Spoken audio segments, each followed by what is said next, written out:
I've been really effectively using those Band-Aids. They will carry you far. Like, I had a lot of practice. I think that's how they're presented now too. Yeah, like it's become this. And that's why when you said that, I think it's almost like, I'm trying to think of it, a good metaphor, but the one that's coming to my mind, it's almost like driving to the grocery store in a sports car. And it's like a sports car is made for this high speed track. Like that's what it's for. Yeah. But you're using it just to drive 25 miles an hour. Yeah. To the grocery store. And it's like, well, no, it has so much more capability and ability to take you somewhere phenomenally, but you're using it for a really simple, basic task. Not going to lie though. I remember when I did my first Vipassana and sat long enough, and I went to my teacher and I was like, what have I done?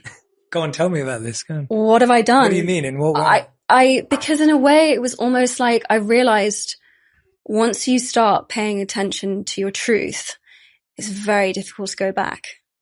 And in some way, it felt like, I was like, oh my God, I don't know if I like this. I don't know if I like this. So good. Maybe I want to go back. And once you step through it, you kind of can't go back. And I remember him looking at me calmly and saying, could you even go back now, even if you wanted to? And I was like, I guess not. I guess this is the path I've chosen to walk. And to some degree, in the same way that getting cast as Hermione and like making my peace with the way that changed my life were my marching orders. I think trusting that is, that's all I can do at this point. I'm just holding on for dear life. It's like the mafia. Like once you're in, you know too much. Yeah, it's true. I'll never forget that moment. Yeah, I'll never forget that moment. I was like, oh no, this is undoable now, isn't it? And he was like, kind of, yeah. I was like, oh no, it's so uncomfortable. It's so uncomfortable being honest with myself. And then I have to be honest with other people as well. This is a nightmare. Why did I do this? Why am I here? Oh God. What's... I'm just imagining you on the Vipassana retreat, like coming out of it and just having that reaction. Yeah. It's so funny. Yeah. So good. That needs to get added to the play. Okay. That moment needs to be added to the play. I wrote something. Yeah. I wrote something about my doing the 10-day Vipassana for the first time. Cause my God, it's such a roller coaster. Yeah. It's such a roller coaster. Anything you want to share about it? No, I don't want to bore you to death. No, you're not. I mean, I think what was funny was like, I have this picture that I drew of day 2, and it's like green and pink and there's butterflies on it. And it literally says, this is so embarrassing. It says, I am beautiful. So embarrassing. I just felt like, I was like, oh my God, this is bliss. I was like riding this wave of like meditation ecstasy, basically. Whatever dopamine hit I was getting from that was wild. I just felt unbelievable. And then I surfed that wave straight into some kind of like brick wall of, oh my God, like all the things in life that you think are outside of you actually live inside you. And so even when you're like in this beautiful place on this gorgeous meditation retreat with all of these like wonderful enlightened people, everything starts to drive you crazy. And even the like salt shaker and the pepper pot in front of you start to take on the shapes of your real life. And you realize that your mind just starts creating all this drama for you, even though there's nothing going on, literally. And it was such a wild experience to kind of sit there and be like, oh my God, I'm the one creating all of my own drama. This is a nightmare. It's me. I'm the problem. And I was like, I can't stay here. I can't do this. This is way too hard. Living with myself and my own thoughts is going to try. This is unbearable. I can't do this. That was a really big learning. And what I have to remember all the time is like, as a perfectionist, which again is a kind of violence on yourself, I would try to like shame and blame myself into and like kind of shake myself up and give myself these kinds of like talkings to make myself do stuff. And sometimes, to be honest with you, they work in the short term, and in the long term, they fail you miserably. Like they just do not work.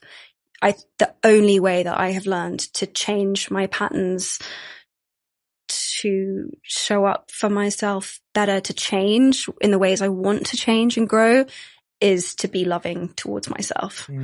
So getting to be in the room with that person at that moment was a massive gift. It's amazing. I love it how someone that you can attend a class with can become such a big teacher for you when you allow it to be. And, someone who wasn't the leader or the guide of the group can have such an impact on you. Yeah. Did you want to, speaking about love, did you want to share is it the practice that you went through recently? Is that what you? Oh, the ring. Yeah, the ring. Yeah. Oh my God. That's sweet of you to remember I mentioned that. Yeah.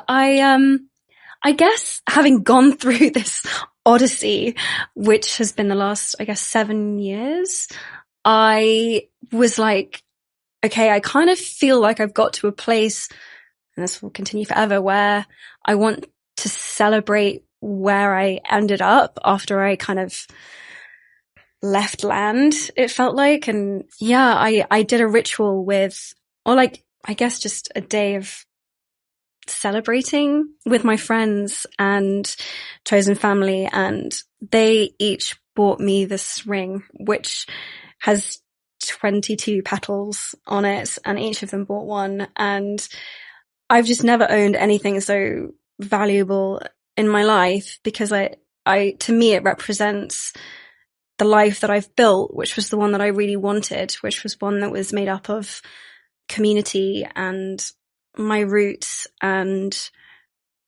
faith and trust. And in some funny way, it signals to me that even though I have no outward signs of my success, save for this crazy one-woman play I've written, I don't even have my degree yet. It signals to me that, for me, I achieved what I wanted to achieve for myself. Wow. So that's pretty cool. I love that every time I look down on my finger, I can see all of the faces of the people who bought it for me. You're amazing at holding space. You're so kind. The amount of people who've probably sat in this chair and been as emotional as I have, and you don't turn away. It's amazing. It's easy with you. That's very kind. Thank you. It's really easy because it's really heartfelt, and you've shared so much of me before today and today that I felt like you created that space for me to sit with you before today and today.